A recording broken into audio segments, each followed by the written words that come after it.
Hi, good evening. My name is Dr. Larry Force, and I'm glad you're able to join us here for the Proactive Caring Home Transit School and Home Transition Exchange. We're here because of the work and the support of New York State Developmental Disability Planning Council.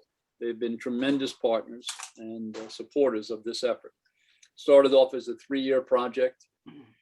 Then we morphed into this year, which is a focus on transition. First 3 years was to be able to work with caregivers to teach them mindfulness-based stress reduction techniques.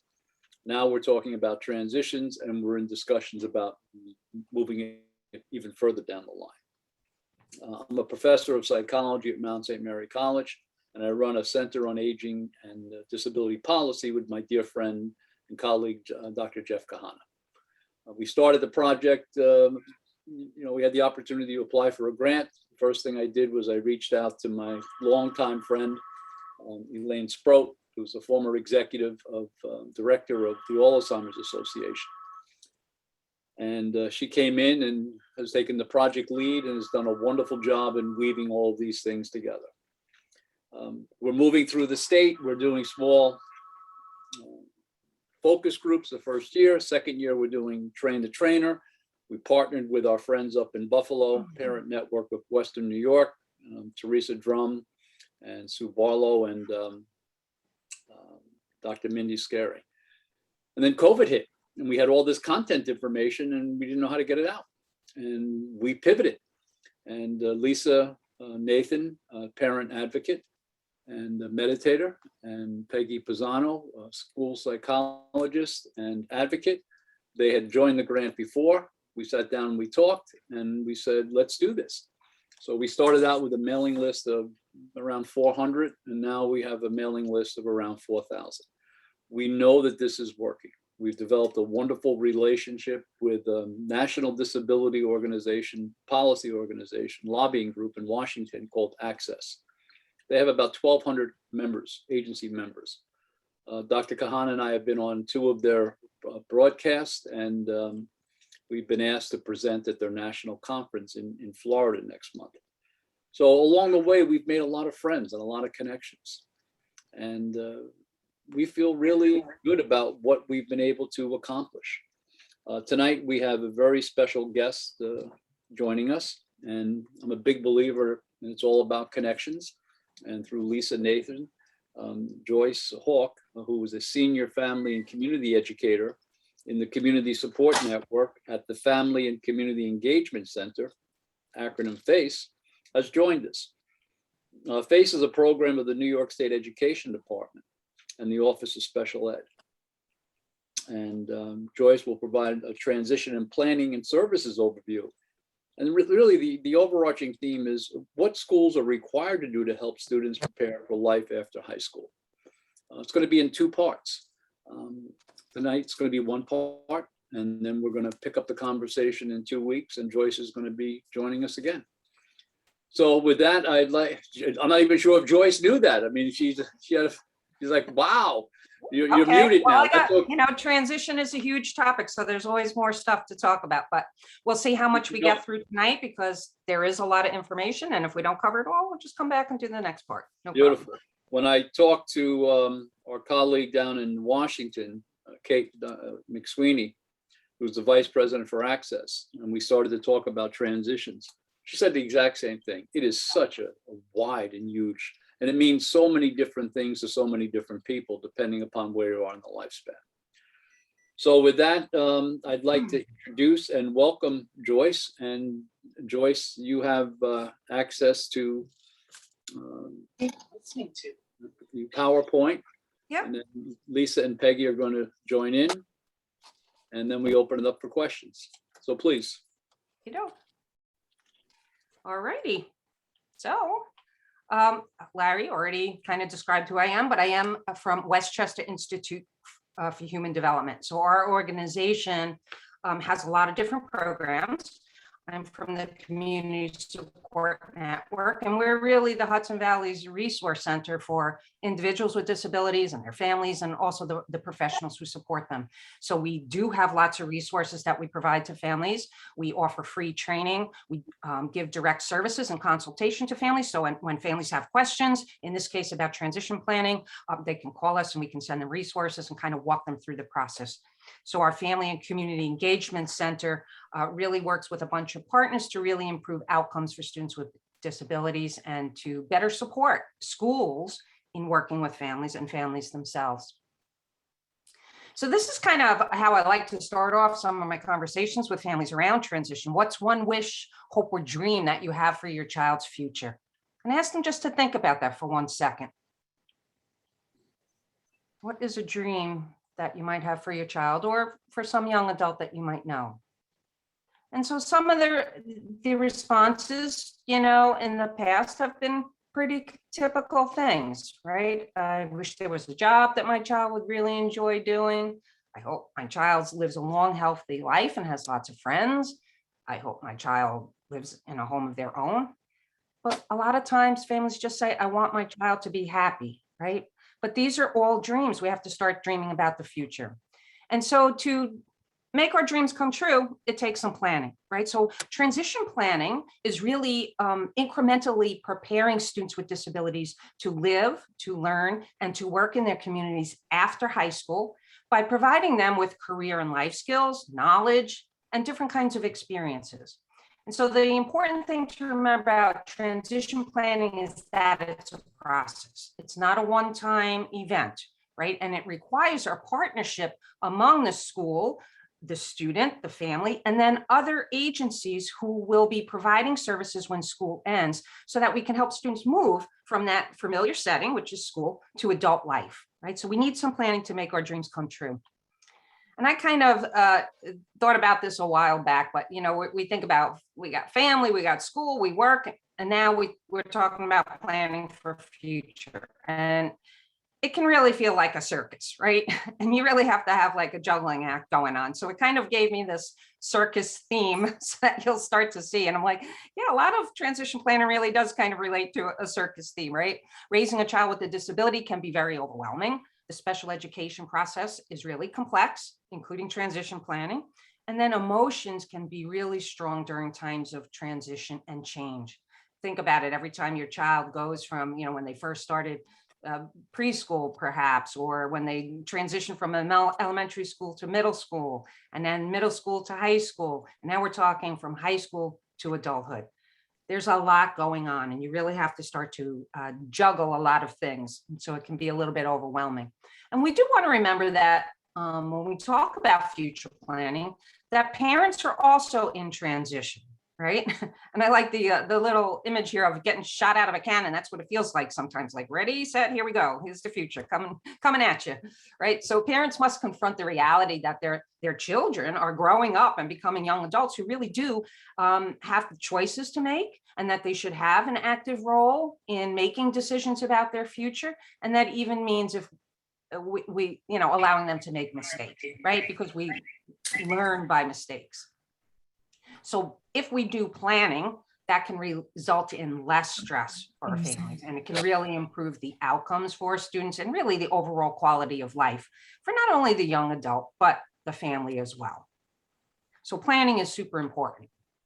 And like the circus, everybody has a role, right? Everybody plays a part. So parents and guardians, their role is to share their concerns and their expectations for their child so that goals can be built around them. Right? We have to share that with the school district so that we can develop those goals for our student. The student's role is to really start learning how to develop their own self-advocacy skills, and so that they can take part in developing their own plan for the future to the greatest extent possible. And then the Committee on Special Education team, well, together with the family and the student and other people, maybe from adult agencies, can plan together to give the student activities that prepare them for adult life. So everyone has a role, and the student's role is really key. It's all about the student, and we really, really want to make sure we start focusing on the student. As parents, we go through the K through 12 system, really advocating for our students. And we really have to think about it and start to say, now, how can we start teaching them to advocate for themselves? Because when adulthood comes, you're not going to be there and involved in all the different settings that they may be in, whether that's employment or college or even in the community. And we want to make sure that we start giving students those skills while they're still in school, so that they can participate in their own planning and in life by learning how to self-advocate for themselves. So the first step in the transition process is really starting the conversation. And whenever you see the little number up there in the corner, that means that this has to do with a regulation. So the New York State law that says this is what schools are required to do. So in this case, school districts are required to ensure that students age 12 and those who might be referred to special education for the first time who are over age 12, that they receive an assessment. And that includes a review of school records and teacher assessments or teacher observations, teachers' viewpoints, parent and student interviews that help to determine the students' vocational skills, their aptitudes, and their interests. Now, age 12 might seem a little early, right? When we're saying, oh, talk about the future, but we have to start the conversation somewhere. So age 12 is when we start to do that. And if you think about it, we really do talk to students about careers and jobs at a much younger age. But officially, as far as the laws and regulations go, we want to start having that conversation by giving students this type of assessment. And this really helps to actively engage students in the conversation about their future. And it also documents the decision-making process, right? So who decided what the student's going to work on? Who decided what is the student interested in? It's based on these transition assessments. And this provides critical initial information that's going to help us determine what the transition needs and services are that the student might require. So this is really the first step. So transition assessments are really meant to help students to identify their preferences and what they're good at, their strengths and their needs as well. So we want them to be able to answer certain questions like, who am I? What am I good at? What do I like to do? What don't I like to do? That's just as important, right? A lot of times when we ask students things they're interested in, nah, I don't want that. No, I don't like that. No, I don't like this. That's okay, because the more no's we get, the closer we are to getting a yes, right? We have to ask the questions. We also want them to think about, where am I going, right? My future. What do I want to learn more about in the future when school's over? What kinds of jobs interest me? What are my dreams, right? A lot of times we don't really stop and think about these things. So this is a concrete way of making sure that we start to think about the future and we're not waiting until the last minute to realize some of these things. And then finally, okay, I know who I am, I know where I'm going, but how do I get there? Right? This is kind of the roadmap, right? What skills do I need if I want a certain job, or I want to do something in the community, or I want to live on my own? What kind of skills do I need? What might get in the way of my dreams, right? What obstacles? Because then I know I can work on those things. And then finally, who can help me?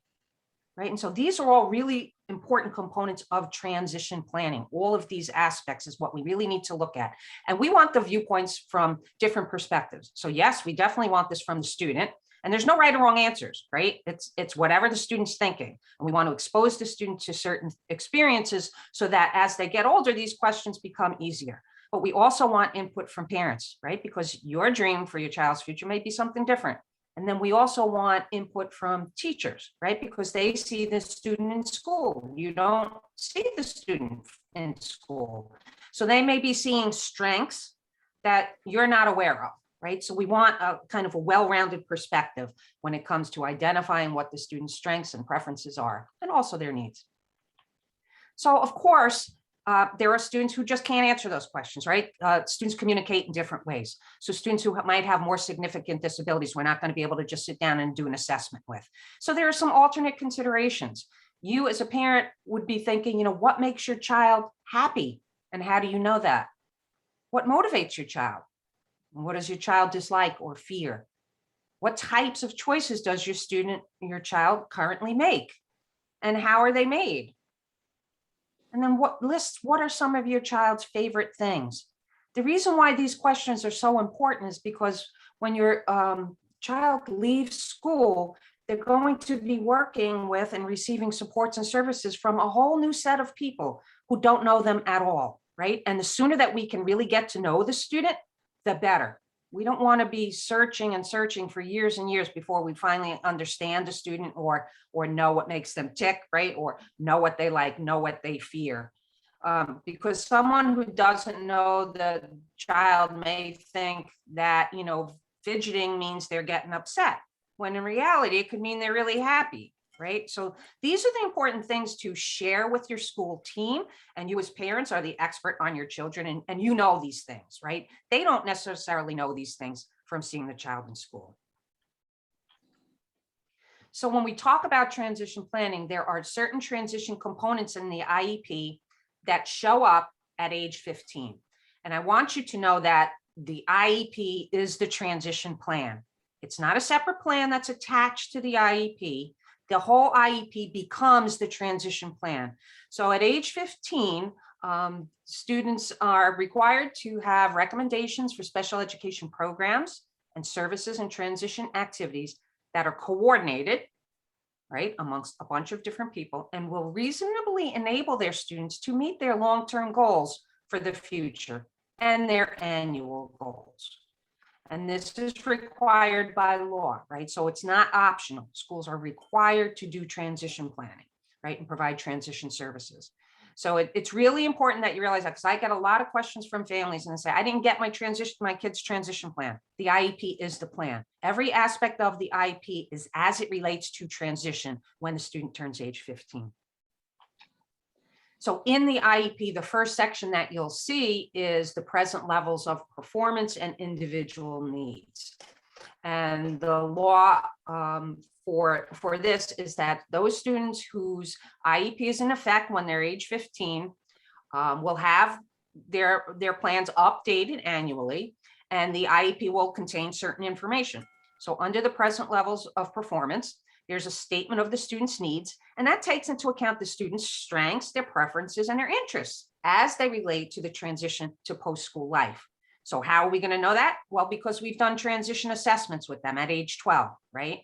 So that's the reason for doing those things at age 12 and 13 and 14, so that when we write it into the IEP at age 15, it's based on real assessment and real knowledge and real discussion with the student. We didn't just make it up. So it's very important that those assessments happen. And if they didn't happen at age 12 for some reason, now is the time to do them. You still have to make up for that, right? We should be doing transition assessments all the way through to a school, to a student exits school, because they change, right? What I say at age 12 might not be what I say at age 16, right? So those things change. So we want to continually update it and say, is this still the same? Are you thinking something else? Have you discovered a different strength about yourself? And hopefully if the answer is yes, we expect students to change. Now, certainly there are some students, that have the same ideas all throughout, but most will change in some capacity. And so I just wanted to point this out to you. Here's just a snapshot of the actual IEP form. And if you see at what I've highlighted in yellow and have these yellow arrows, that there's a section on here that it says consideration of student needs that are of concern to the parent. So for each section in the present levels of performance, you should be making sure that you have told your district what your priority concerns are and have them written into the IEP where these spots are. The reason for that is so that school districts can then develop goals for your child based on your concerns. Now, this isn't a laundry list of every concern you have under the sun, right? These are your priority concerns in the certain areas. So you'll see the one that's highlighted there, social development. So when we talk about social development, what's concerning you about your child's transition to adulthood in the area of social development? And then we can build goals, and the student can work on those skills to prepare them for life after school. So the next section in the IEP is measurable post-secondary goals. So these are long-term goals for life after high school. This is not for goals for right now. These are the dreams for the future. And the IEP the student has to have goals for education and training. Now, that does not mean college for everyone, right? It means where and how is the student going to continue to learn and or develop skills after graduation, right? So we don't want students to think that, oh, high school's over, I don't have to learn anymore. We want to think of our students as lifelong learners, right? So a lot of times what I see is that, families and school districts see education and training and right away they think this means transition to college. That might be for some, right? But it could be, I want to learn a hobby, or I want to go to a training program to learn a skill, right? Maybe I want to go to a culinary program to learn how to cook. Maybe some students will go into the military. So education and training is a broad category, right? It does not necessarily mean college. So I just wanted to make that clear. And every student should have an employment goal. Now, New York State is very employment forward. So meaning we really do expect that almost every individual can work to some degree, even if that's just a couple of hours a week. And not even necessarily work, but engage in productive activities. So that might mean volunteering, right? But so we want everybody to have an employment goal to work towards that, right? So what kinds of careers and interests does the student have? And then independent living skills is if it's appropriate. Now, the state put that in there because I guess they assumed that there may be some students who don't need any independent living skills at all. I've never met one, but you might have. So independent living skills could mean, where's the student going to live? Are they prepared to do that? Do they know how to budget? Do they know how to look for apartments, right? All those kinds of things. They know how to write a check. It could mean, how are they going to access adult services, participate in their community, spend leisure time, right? And not everything is about work. What are they going to do for fun? Do they know where places are to have fun? Things like that. So in my opinion, almost every student should have a need in independent living skills. There's surely something that they could work on. Even students who go to college don't have independent living skills, right? Do they know how to cook? Do they know how to do laundry? Those kinds of things. So there should be probably a goal in that area too. So these are required, again, by law, and they'll be written onto the IEP. And these should be based on those transition assessments. So these are the students' goals. These are not mom and dad's goals. These are not the school's goals for the student. These are the students' goals. The next section that really needs some careful consideration is transition needs, which focuses on the student's course of study. So that means we want to think about what kinds of courses does the student need to prepare for further education or continued learning, or perhaps a specific career field and living independently. So if you think about the courses that are offered in high school, you might be thinking about functional skills coursework, right? Like how to do math, money management, right? How do I make change? You might be thinking, and there are some BOCES programs or career and tech programs that offer like a program that explores different vocational, so students can sample different things, right? How do I know about a career unless I've sampled that, right? Or there may be some basic computer classes. I mean, in this world, everything's based on computers. Thank goodness most of our children are way better at computers than we are. So that's a pretty natural thing for them. But maybe there's an internet safety course that they could take. So you want to be thinking about the courses that the school offers and what aligns with what your child's plans are for the future and what would be important. So this is really more than just the typical academic courses that we're talking about, right? That students might be working towards to get a diploma. We're talking about like, what else do they need? This is also where we would identify what are some of the other transition service needs that the student has. So like we talked earlier, do they have self-advocacy skills, or is that something we need to work on? Do they have social skills? Maybe they need to use some assistive technology, and do they know how to use it? Maybe they need to learn how to travel in the community. And they certainly, most likely, need to have some linkages to adult services that maybe haven't been made yet, right? Because who's going to provide support when the student leaves school? So transition needs is a really important section, and that's also on the IEP. So the next section is coordinated set of transition activities. And I like to think of this as the student's to-do list, right? These are the things that I have to do this year. And these are really things that a student's going to learn, activities that they're going to do and practice throughout the course of the year that contain different activities that are based on what their needs are, right? So again, if in our present levels of performance, if we identified some needs, then there should be an activity to address that need, right? And this really helps to support the student's movement from school to adult life and to them meeting their long-term goals. And these coordinated activities are developed collaboratively. That's what makes them coordinated. right? We talk to other people. What can you do? What can you do? What can we provide? Because on the IEP, there is a section that lists what is the district's responsibility and or maybe what are some agency responsibilities that are assigned to those activities. So you may have an organization that comes in and does different transition activities with students. And so that would be identified on the IEP as well, if that applies. So students might be, exploring their career interests, right? Like, I don't know what I want to do. We have to start somewhere and start looking at careers, right? Students at a young age are not going to know what careers are available to them. They don't even have names for them yet, right?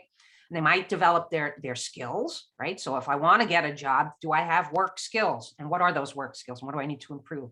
And how can I participate in community-based experiences? We want to get our students out into the community for real life experiences as much as possible, right? Because teaching them in a simulated setting doesn't really always relate to real life experiences, right? So if we want to learn banking, maybe we're going to take a trip to the bank and actually do some stuff, right? And connecting with those adult services, of course, is important.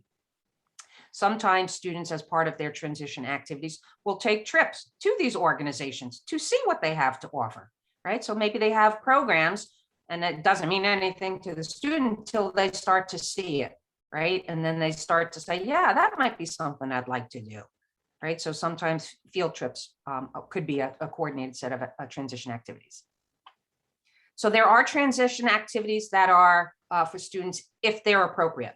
So some students who have more significant disabilities might need to do transition activities in the area of daily living skills, right? So that might mean dressing appropriately, developing oral hygiene skills. Maybe they have a switch on their computer or on their chair that they need to practice using. Maybe it's cooking simple meals using a microwave. Maybe it's travel training. Do I know how to take a bus, right? If I'm going to try to become an independent person as much as I can, maybe I'm capable of learning how to take transportation so that I can get to the mall, get to the movie, get to my friend's house, right? So think money management skills, time management skills, those would all be considered activities of daily living. And then also is the functional vocational evaluation. Now that's probably only going to be required for very few students. That means that there's an assessment that determines a student's strengths and what their abilities are in an actual or a simulated work setting. And that's done by a licensed professional who knows how to do this type of evaluation. It's not just any old person. And it could be also in a real work sample experience. So sometimes when we're doing assessments with students, we really can't get enough information about what we think they're capable of doing, right? So we need specific assessments to maybe monitor like their mobility skills or how long can they pay attention or what's their stamina, right? So that we can then plan for employment or some of those experiences. So there are some students that we might need a functional vocational evaluation for. So that's also a consideration. So this is fairly new. Well, part of it's new. So the Committee on Special Education meetings, there is a requirement that when students are going to be discussing transition goals and services, that the student is invited to the CSE meeting. Now, we want the student to participate. So Greg. we don't want it to be that we invited the student and they said no, so they didn't come. We really want to, encourage the student to participate. We want to start this early because it takes some practice. We don't throw a student into a meeting and then they're going to know what the heck to do or what's this all about or what am I supposed to say, right? We don't want them to be nervous. So students can come to meetings a little bit at a time. They don't have to stay for the entire meeting, but the sooner the better. And if a student does not come to the meeting, then the school districts has to ensure that their preferences and their interests are considered. So how do they do that? Those transition assessments that we were talking about, right? We had the conversation. So now I'm going to bring that information to the CSE meeting, right? If the student does not participate. But the newer thing is back in 2016, the state decided that if there were going to be meetings where we're discussing transition planning, that there are certain requirements now that they have to have a discussion with the parents about graduation requirements, depending on when the student enters grade 9, how the student is actually progressing towards the receipt of a diploma, because in the past, many parents were surprised. They really didn't know what the requirements were. They just assumed their child was graduating a diploma only to find out, in their last year that they were not graduating with a diploma. So we don't want any surprises, right? So what are the graduations? How are they progressing towards the receipt of the diploma? And then there's a whole bunch of safety net options for students with disabilities that allow students to meet graduation assessment requirements with a flexibility in scoring. There's also an appeals process, right? So some students just can't pass those Regents exams, but for all other intents and purposes, they've passed the course. So now there are a lot more options to give students that opportunity to actually graduate with a diploma. And, I do a whole training on that because that's pretty detailed. So parents also have to be provided with written information as well on all of these things. And they have to be informed that once their child gets a diploma, either a local diploma or a Regents diploma, that ends their entitlement to a free appropriate public education and to receive special education services. So you can't get a diploma and still remain in school and receive services. So now this is really good that this is now a requirement, because that means everybody is well aware early enough, right? Grade 9, what still needs to be done, how close are we to graduating with a diploma? If not, what else can I do and what are all the different options? So there are a lot of other questions to consider. I usually throw this out to parents and I get the look like, I never really thought about that, but who's going to help your young adult with independence in employment, continued learning, and participation in their community when school ends? Right? We're very used to the school providing a lot of this support. And who pays for services after high school? Kind of don't really think about that either when students are in K through 12, right? I mean, we pay taxes, but we don't really pay for services necessarily in school. So there are very big differences between service systems. So in the K through 12 service system, it's federal law that says students are entitled to an education. But in the adult service world, it's based on eligibility criteria of the provider agency. So that can mean something very different, because in the K through 12 system, the school is responsible for documenting an educational classification. In the adult world, the individual is responsible for documentation of a diagnosed disability. Those are two very different things. Just because your child had an IEP in high school does not mean they have a diagnosed disability, and that does not mean that they're eligible for a certain service from a provider agency. So in school, we have a wide range of services that we offer to students. We basically try to do everything we can to help them be successful. And in the adult world, it really depends on maybe on the disability, the type of disability, because there are organizations that only service individuals with certain disabilities. It could depend on funding stream. So is there money for services in the adult world? That changes all the time. The New York State budget changes. And the length of service. Some services are temporary and some are long-term. So there's a lot to learn about these things. But the key thing is to remember that there's a total difference, right? And that your child's IEP is not going to continue into the adult world when they leave. After they leave school, no more IEP. You're not going to hear that word anymore, right? So a lot of parents are shocked by that and surprised. They kind of think there's some automatic process that's going to happen, but there's not. So there's a lot of information for families to learn. And so there are a lot of possible services that individuals can receive in the adult world if they're eligible for those services from providers. So there's all kinds of employment services. There are services that can help them with that skill development, support on the job, help getting a job, help keeping jobs. There are day programs and community support. So remember earlier we said not every student is going to work full time. So what's going to fill up that individual's day for the rest of the day? We don't want students or young adults then sitting on the couch all day with nothing to do, right? And losing connections to people and friendships and not doing anything. So we want them to be engaged in productive activities. So we want to have day supports and community supports too, right? So what are we going to do for recreation? How are we going to socialize with other people? Got to remember, now they're not going to see their friends who they saw every day in school. So how are they going to make those connections and still keep that going? There are also a lot of different residential housings.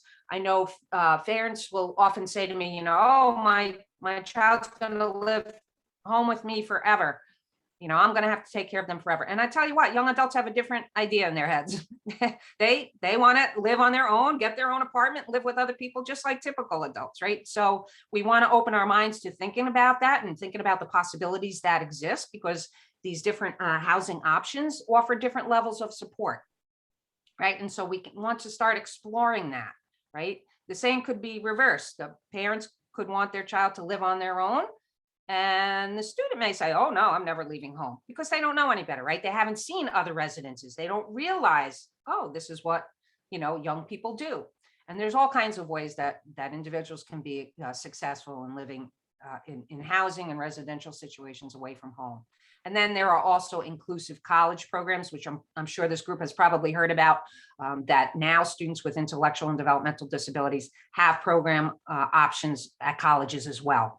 It might not result in a degree like a typical college student, but why shouldn't they be exposed to the same types of experience as their peers? So now there's all kinds of inclusive college programs as well. So all of these things take, some exploration, right? Find out what are the options, what can we access, and what does my young adult want? So finally, the one of the last pieces of what schools are required to do is provide a student with a student exit summary. And so this is provided to a student upon graduation, within 1 year of their graduation with a diploma, or by the end of the year that they turn 21, because students are allowed to stay in school to work towards their diploma until age 21. And this student exit summary really is supposed to highlight what their academic achievements are, but also their functional performance. So what does the student have to offer? Okay, and it also means what limitations are there. And this is really to establish that eligibility for adult services. So what happens in school, we really think strength-based, and we always, the student can do all these kinds of things. And then we have to put on a different hat and say, but what can't they do? Because that's what's going to make them eligible for services, right? If a student can do all these things and they have all these strengths, the provider agency may say they're not eligible for services because they can do it. They don't really need support or assistance, right? So we really have to make sure that we're capturing what is it that the student still can't do without any assistance. Because a lot of times when I talk to families, I'll say, oh, can your child make a meal? Oh yeah, they can make a meal. But then when we really look at it and we say, okay, so you don't have to say, get out the pan. You don't have to say, turn up the stove. You don't have to say, mix the eggs. Oh no, you have to say that. Okay, well then that's with assistance, right? So sometimes we kind of overgeneralize and we think, our young adults can do more than they can. So it's really important to really think what they, still can't do without assistance. And so in a student exit summary is also meant to provide recommendations that's going to help the student to continue to meet their long-term goals. So that might mean challenges that they might encounter. Maybe they have some behavioral challenges that might get in the way of an employment situation, right? Or how do they compensate if they get overwhelmed? So what strategies do they use? And then what established connections do you already have with adult service providers? Other people have to know this, right? So that they kind of don't waste your time and start sending you down the wrong road when you're already eligible for a different, some sort of service. So you want to make sure that this student exit summary is capturing that. But some of these conversations have to be had with your CSE team. They might not know that you on your own applied for some sort of adult service, right? So you want to make sure that the CSCT knows that. And this was really initially meant to help the student to better understand the impact of his or her disability and to be able to articulate what supports would be helpful in a post-school life. So they should be able, and this is part of their self-advocacy skills, right? And their self-determination skills. What can I tell an employer what I need? Do I understand how my disability impacts me? It doesn't have to be any fancy language, but how can I tell others what I need, whether that's in an employment situation, college situation, in the community. So this was really meant to be written in language that the student would understand, right? This was supposed to be a tool for the student. A lot of times I see it's kind of a cut and paste from the IEP, and that's not really helpful. We already have the IEP. This is really meant to be a summary in real language that, what do teachers know about this student? This is our last chance to jot down what we really think would help the student going forward, right? And so that the student can read this and be like, oh yeah, right, I remember that, because students don't remember the kinds of supports that they had in high school once they leave. So They need some reminders. So the more in-depth this can be, the better. And I did give you guys a resource for a student exit summary for those students who have more significant disabilities.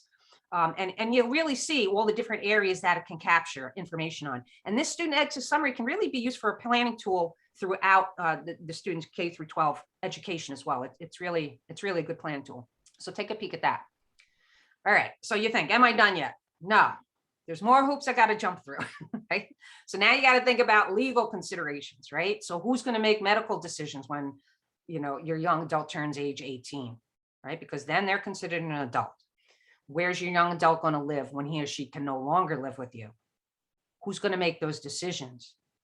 So there's lots to be considered here. So some things that you might want to be looking into is guardianship, supported decision-making, supplemental needs trust, estate planning, and something called self-direction. So these are all pretty involved, but this just gives you a flavor of things you need to think about and consider in this big thing we call transition planning. But there's help, right? So there are things that you can do now. Those of you who are on the call are, you know, because you have a young adult who might be in the transition planning process, you're doing it, right? You're attending informational workshops. Go to as many as you possibly can. You're going to hear it from different perspectives. Different people will highlight different things. Today's just a really quick overview about what transition planning is. I could probably do a whole presentation on each one of these sections, but ask lots of questions. That's the key. If you don't understand something, you want to know how to ask the questions. Explore what resources are out there. You can't wait for them to just come to you. Apply for services sooner than later.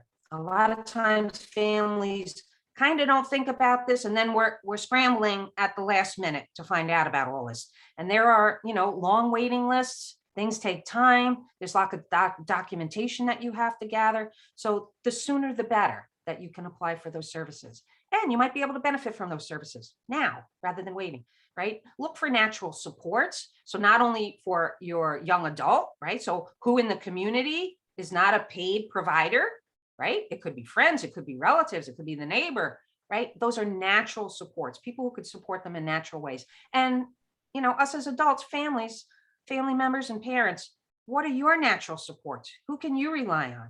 And I know Lisa, you know, probably has a lot of, you know, ideas about that too. And finally, review those transition components in your child's IEP. Get familiar with it. Ask your school team if there's something missing. Hey, when can we talk about this? Or where did this information come from? Or, hey, you know, I was talking to my child and we have some different ideas, right? So really look at it, get to know the IEP, because the IEP is the legal document and it documents all of these things that we were talking about. So that is really something that you want to be really familiar with and really equate each section of the IEP as it relates to your child's transition from school. So I say, you know, go for it. You got to set high expectations, right? You have to realize your child's potential. If you don't set a high expectation, we can't expect other people to have high expectations of what your child can do. And believe me, students with disabilities can do a lot more than we give them credit for, right? So you want to be proactive, just like this group, right? Be proactive. Communicate your ideas with your school team. If you have an idea for something, hey, I'd like my kid to do a job shadow experience in the hospital because my neighbor works there and they said it'd be okay. Share that with your school team, right? That's half the battle, is getting those things organized. Don't make assumptions that things can't be done. Bring it up, ask, why not, right? And be creative in your thinking. Don't wait for the school to come to you with all the solutions. You work together as a team to meet the needs of your child and to help them reach their goals. So we all need to be thinking creatively. What could we do? Could we do this? Could we possibly do this? Right? Because the answer is not always no. And we always want to be thinking long-term. It's not about right now, it's about the future. So as I said earlier, you know, try to start thinking about teaching skills, advocacy skills to your young adults, right? Involve them to some degree in their IEP or CSE meeting or transition planning meeting, whatever the schools want to call it. It's basically all the same thing, right? But let them know that this group of people are here to support you. We want to hear from you, what your hopes are for the future. What do we need? What do you need to work on? What do you want to do, right? But it's all about them. The IEP is all about the student. So to think that we're having planning meetings without them is kind of crazy, right? We really need to hear from the student, and by getting them involved in their IEP meetings, they're practicing how to advocate for themselves, which is really going to be beneficial for them in adult life. And so I put this one in here for Lisa. She wanted me to share a couple of these quotes because over the years, I talk to a lot of people and I have a lot of experiences. So I hear lots of stories and I know lots of things that students have done. And I just want to make the point that success means something different to everyone, right? Your idea of success is different than a young adult's. My idea is different, a teacher's idea, right? So we want to keep that in mind, right? So if someone wants a job in an office setting because they want to wear a tie and carry a briefcase, and that's the only reason, that's fine, right? That's okay. If someone volunteers to shred documents because they just absolutely love paper, that's okay, right? If someone wants to work in a kitchen loading a dishwasher because they like putting things in the right order, or maybe even a little compulsive about it, that's okay, right? It's matching natural talent, the person's true innate qualities to different experiences so that they are happy and feel successful, right? So it's not about us wanting them to do some high level job. It's what makes them happy and what's going to make them successful in their eyes, right? So all young adults with disabilities really do have the right to contribute their abilities and their talents, to make choices about their life, enjoy meaningful relationships, experience personal health and growth, live in a home of their choice, and fully participate in their community. So we have to give them the opportunity to do those kinds of things. So this, Lisa, I thought would be very appropriate to what you've been working on. I say it's all kind of a big balancing act, and mindfulness activities are to the rescue, right? So as you're trying to juggle all these things, just know that you are doing enough, right? And you can take on challenges one day at a time. Invite those deep breaths along the way. Try to model and also teach coping strategies to your child, right? They need to learn these mindfulness activities as well, right? How do they calm down in life that can be so stressful in different situations? And remember that you're not alone in this transition journey, right? It's a team effort. It's an ongoing dynamic process that really never ends. We're really never done planning, right? Because life changes. So we always want to have plan B in mind, right? Because stuff happens. Right? So we do know that schools really do share the responsibility with community agencies for creating this transition service systems for all students with disabilities. And that transition planning in combination with adult services can really help our young adults to lead, really rich lives and to become as independent as possible and be part of their community, right? So the more we invest in transition planning and work together as a team with our community members, our school team, family members, and the student, the better off the outcomes will be. And so final reflection, I would just like you to just kind of think about the power of one. So what's one thing you can do to be more engaged in the transition process with your school district? Just one thing for right now. What's one thing your young adult can do to improve skills that are needed for adult life? What's one thing you can think of? What's one thing you and your young adult can do together to make dreams a reality?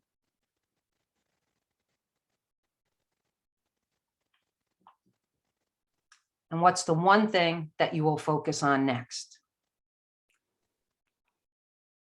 Okay, if we think about all these things together, it can be overwhelming. So focus on the one, right? The power of one thing you can do today or tomorrow to move forward.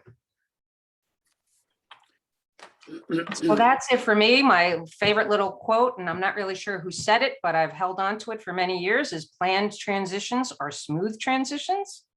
And so it's never too early to start planning, and it's also never too late.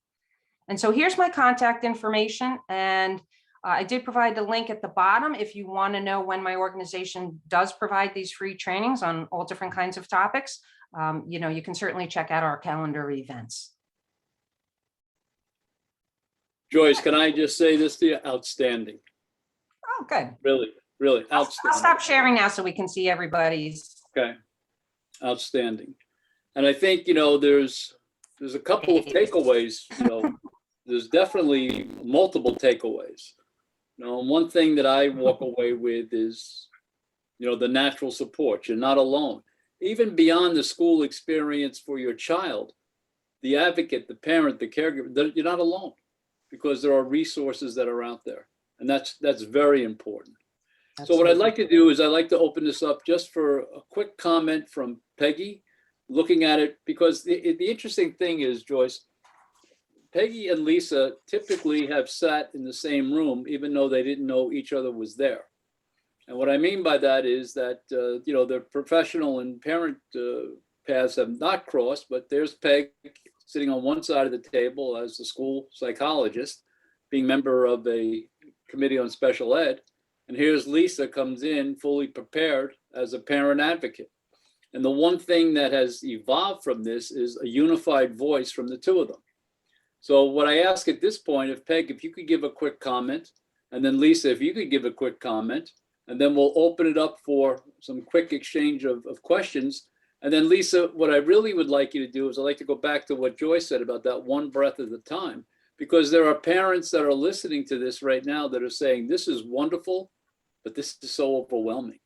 And the fact is, how can they stay in the moment and also be aware of what Joyce said about do that one thing? And that one thing may be, the most important thing may be never lose Joyce's phone number, because that might be the one thing, so Peg, how about if you would start with a quick, reflection on what's been said?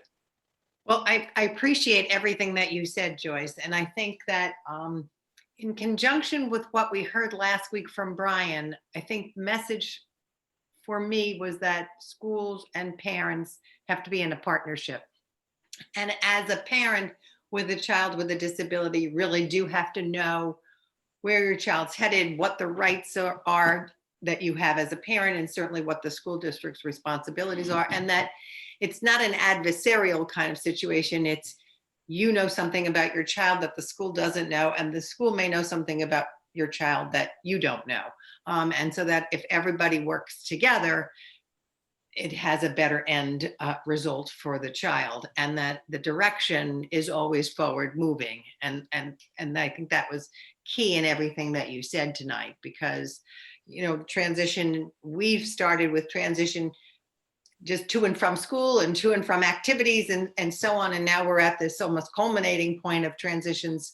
Once the school bus stops, what happens? And so I think there's a lot of information that parents need to have, and they can get that from their school, or they can get that from organizations like the one that you represent, and they can get that from just community supports. And so I think the best best information that I could give is that be active and be involved and be participatory with your school and your child and that whole team. And I think that's most important. Thank you. Lisa?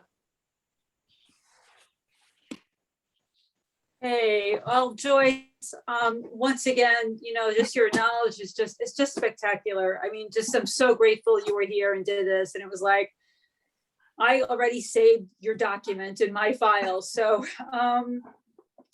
yeah, a lot of the stuff on that mindfulness page, I was writing down literally like in my notebook. And just a few things that I said is, to honor how your child is changing and growing.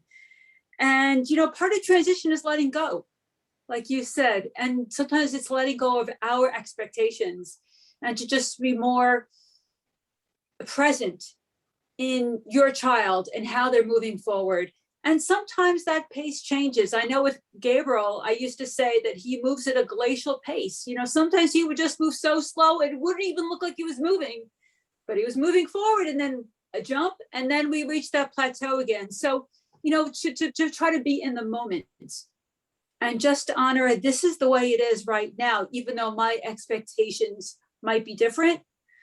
And, you know, acknowledging that those emotions are, that, you know, if they're arising, and how are those emotions affecting me? You know, am I becoming more reactive because my stress levels are up?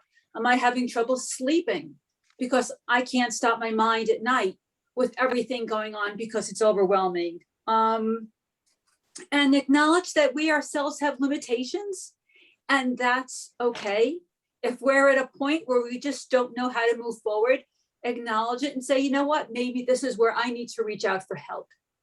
How do I find the help I need? Sometimes I think as parents and caregivers, we take on so much burden that we think we have to do everything without knowing how to like reach out and ask for help. And overall, and most importantly, is to be kind to yourself, to always come back and say, you know, like it says, I'm doing the best that I can. This is where I am right now. It may change, you know, and things will change, but this is where I am right now. But to really be kind to yourself. You know your child the best, and you will always do the best for your child. But this is where I am right now, to really honor that. Thank you. You know, Lisa, as you were talking, it reminded me years ago, I was asked to come in to talk to parents. So here were their students transitioning into college. They were going through some standardized tests, you know, throughout the campus, and the parents were there together. So I was asked to give a presentation to the parents. So I started talking about, you know, the entry into college and how there's going to be ups and downs and how there's going to be concerns and how there's going to be need for support. And then I stopped and said, but I'm not talking about the students. They're going to be fine. I'm really talking about you, because it is a transition, you know, whether it be the student going off to college or going into a new arena. Is there an opportunity here, or the comments or observations or reflections from people that have joined us tonight?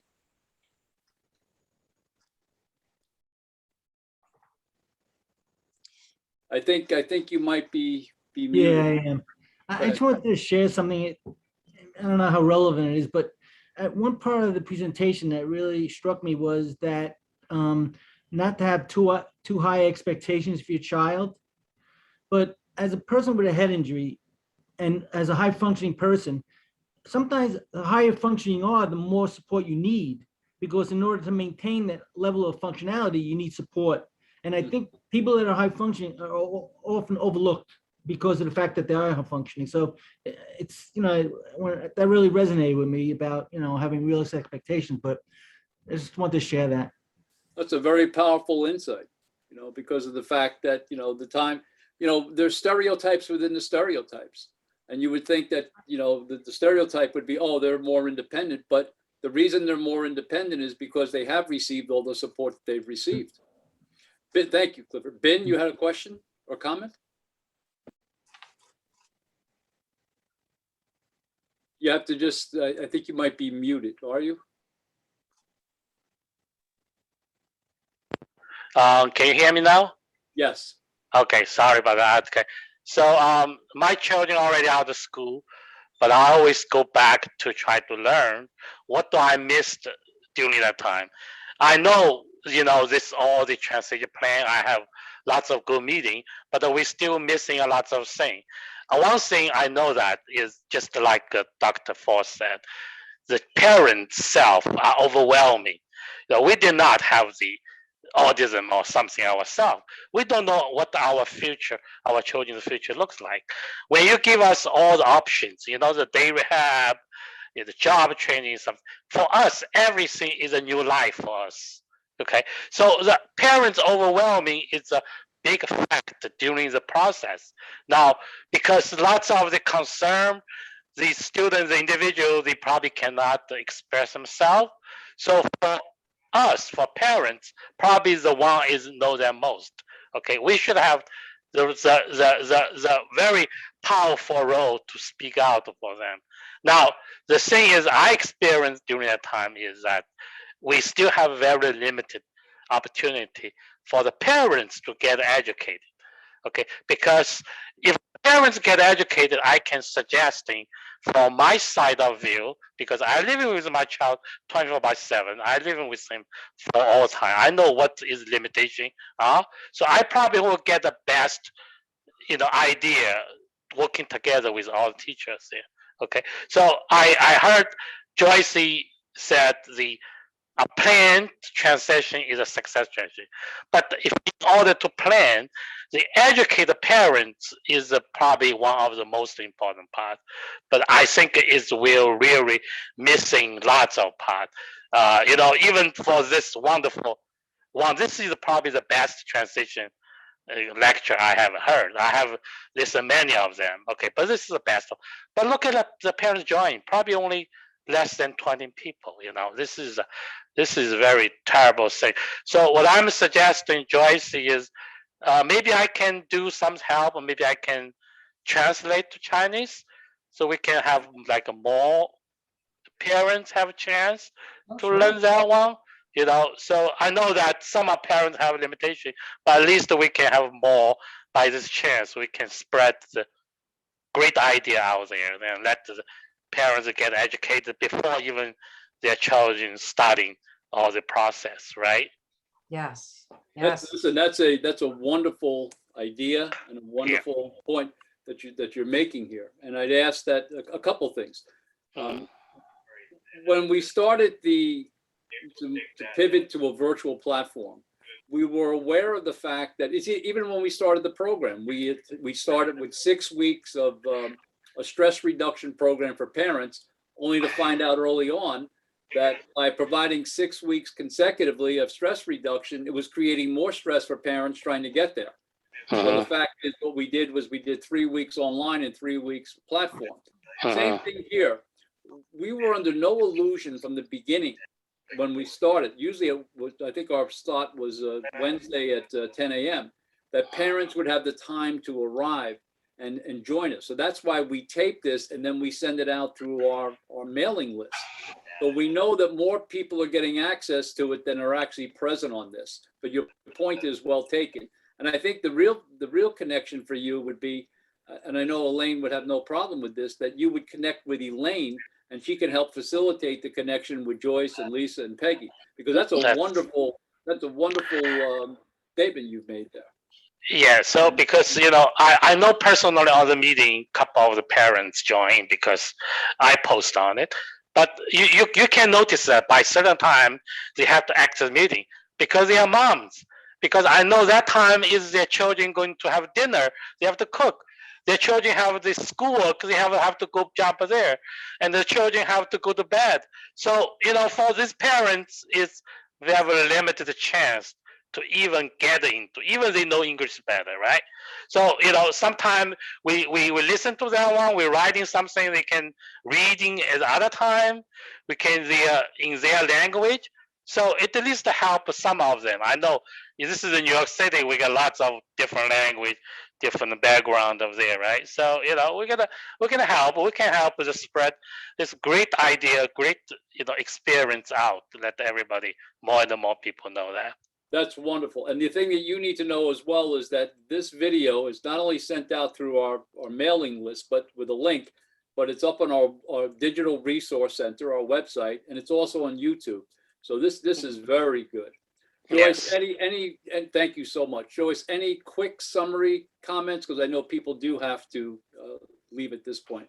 Yeah, I just think that, you're right, Ben. I mean, but there are lots of opportunities out there. It's just parents don't know where those opportunities are or how to access that. So word of mouth is really good, right? Because now you all know that we provide free workshops on all different kinds of topics, right? And now where to look. And in addition to this recording, that there are some other options as well. So, families do have to take an active role in trying to seek out where they can get some of this information. Hopefully their school districts can point them in the same, in the right direction as well. But I do want to say that, since we were all thrown into this Zoom world, it really has increased our capacity to reach out to families, and parents do have more access, right? I used to do all this stuff in person and it was very difficult. I would go to a school district to do a presentation and 2 parents would show up. you know, and so this way it is reaching a lot more people because they can access it at different times. If it's recorded, they could access it. We are working in some capacity to have some translation services, you know, the captioning and things like that as much as we possibly can. So you have some great ideas, but it's really about sharing those resources so families can learn and keep learning, right? I present information in one way. Somebody else has a different way of, you know, saying the same message, right? And so parents receive the message differently too. The more times you can hear information on the same topic, they get little bits from here, little bits from there, something else sticks out when somebody else presents on this. So just because, you know, they go to one session on transition planning doesn't mean I've covered everything. I was talking a mile a minute because I knew we were limited with the time. I mean, I usually talk about transition like at least in 2 hours. So Yeah. that's why I was talking so quick, but you know, encourage families to just keep learning, because you're always going to get a little bit to take away. Well, Yes. thank you so much, all of you. So Lisa, here we are. As you say, you knock on the door, you open up the door, you're well prepared, you're ready for that, you know, IEP meeting, and then you kind of freeze in the moment.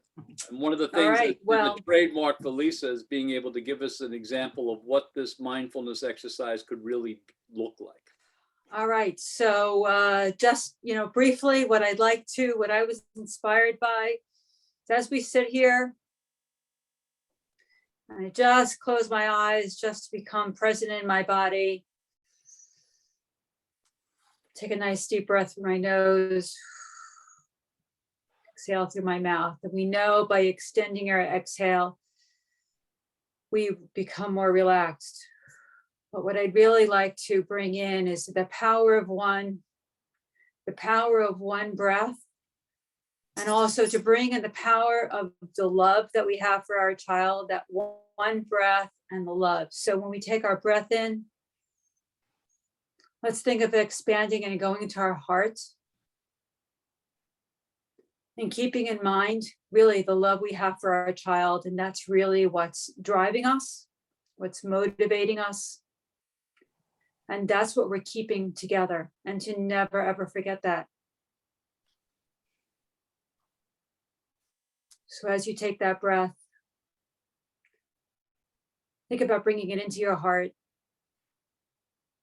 bringing in the love you have for your child, and know that will get you to where you need to go.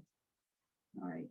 And with that, again, Joyce, thank you so much. So grateful that you were able to come and join us. My pleasure. Thank you for the Really, invite. Thank you, everybody. Thank you. All right, everybody have a wonderful week, 2 weeks, and we will see you again. And Joyce, thank you so much. Sure I thing. think somebody has their hand raised. Okay, before I stop recording, who would that be? Anybody have their hand? Julie Oh, Lum. yes, Su Ling. Oh, I just want to thank you. It's a very good workshop. Thank you, Joyce. Thank you everybody. And then it's a good information. I know it's a transition. It's a big topic, but it's you do the summary, and then it's easy to understand. It's that is good for the parents, because it's what I'm the self-direction broker. When I serve the population is underserved, the bilingual. Sometimes it's everything is parent is more difficult than the children's, because it's the culture, and then also the language, and the level and understand. It's like one material, but it's cannot use on the even the same language, but it's still cannot use for the Yes. everybody. Exactly same thing, but it's you need to use a different way to be patient to translate, and then be patient to guide them to go to the point. Yeah, Well, this is thank what you. I'm sharing. Okay. Yes, well, Thank you. Thank you so much. And Clifford, thank you for recognizing Su Ling. And please join us again in 2 weeks, because we're going to continue this conversation for part 2 and beyond. All right, so thank you and good night, everyone. Good night. Good night. Good night, everybody. Good night.